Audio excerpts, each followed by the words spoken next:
Office থেকে ফেরার পথে কিছু সবজি বাজার করে এনেছিলাম, এর আগের দিন সবজি এনেছিলাম, তার মধ্যে কিছু কিছু শেষ হয়ে গিয়েছে। তো আমি এ কটা সবজি দিয়ে একটা সব মিলিয়ে একটা মিক্স ভেজ করে নেব।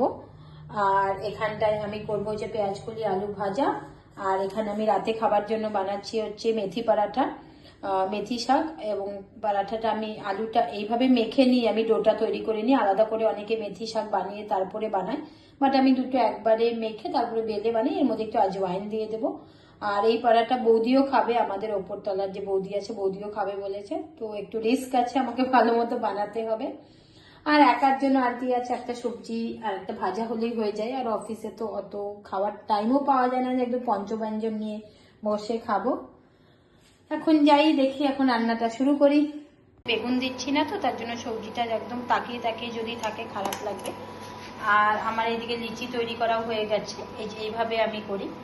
এবার বৌমা রাগ করেছে, আমি তো সুন্দর বলি। আমি বলি কি, দেখো যার যার জায়গা থেকে সবাই ঠিক আছে, তোমার বৌমা যে সহ্য করছে, তারপরে তুমি যে এলে বৌমা ওষুধটা দাও তো। আমার খুব হাসি পাচ্ছিল তখন। আমি তাই বললাম, আঙ্কেল দেখো সেদিন হসপিটালে যে মিনাদিকেও বললাম ওটা সত্যি কথা, কিন্তু এটা বুঝেন পরে ভেবে দেখলাম, ওই যে তুমি যে টাকাটা বাঁচানোর জন্য কথাটা যে বললে, তাই না? ওই যে ওরা যে আইসিইউ তে রাখতে চেয়েছিল, পার্থটা মুখ বুঝে লোকে কি ভাববে, বউ তো শ্বশুরকে রাখতে চাইছে, লোকে কিন্তু এটা ভাববে। আমি তো অন্য যেখানে আমার ফেস লস হলো, যেখানে আমি ভালো হসপিটালে কথা বলে নিয়েছি, ডাক্তারের সাথে কথা বলেছি, ওখানে খালি এইচডিইউ ছিল, আইসিইউ ছিল না। এইচডিইউটা কেন আছে? আরে পাশে তো আরো হসপিটাল আছে, দরকার হলে 2 মিনিটে। এই যে বৌদি লেগে গেছে পরাটা ভাজাতে, আমি মানে বেলেই হচ্ছে হাঁপিয়ে গিয়েছি। কোথায় রাধুনি, একবার এদিকে দেখো।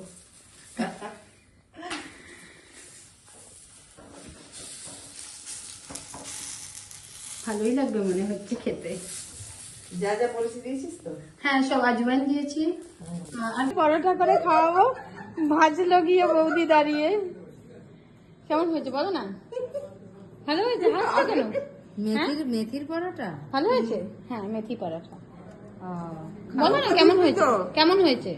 লঙ্কা, আমি ওকে বললাম লঙ্কা আদা রসুন সব কুচি ওর মধ্যে শাকের মধ্যে মেশা, হ্যাঁ ভালো করে মশকাইয়ে আটার সঙ্গে ভালো করে ময়ান দিয়ে চটকিয়ে সুন্দর করে তারপরে রুটির মধ্যে বেলে দিচ্ছে। নুন দিসনি?